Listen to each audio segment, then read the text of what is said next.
গতকালকে লোকসভায় নিশিকান্ত দুবেজি যে মুর্শিদাবাদ মালদার বিষয় নিয়ে যে উত্থাপন করেছেন, আমি তার তীব্র প্রতিবাদ করছি, নিন্দা জানাচ্ছি, ধিক্কার জানাচ্ছি। প্রকৃত ঘটনার কথা তিনি বলতে পারেননি।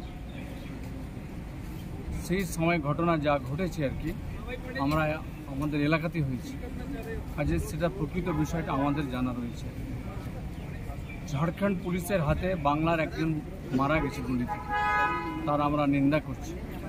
এবং যে ঘটনাটা ঘটেছে সে ঘটনাটা উভয় জেলা, পাকুড় জেলা এবং মুর্শিদাবাদ জেলার প্রশাসনিক লেভেলে তা দুদিন পরে তা মিটেও গেছে।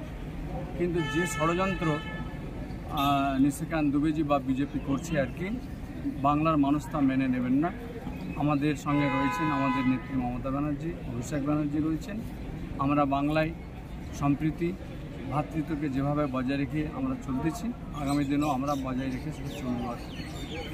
কাজে এই যে মিথ্যা যে বক্তব্য, আমরা আবারও তার তীব্র নিন্দা করছি এবং ধিক্কার জানাচ্ছি আর কি।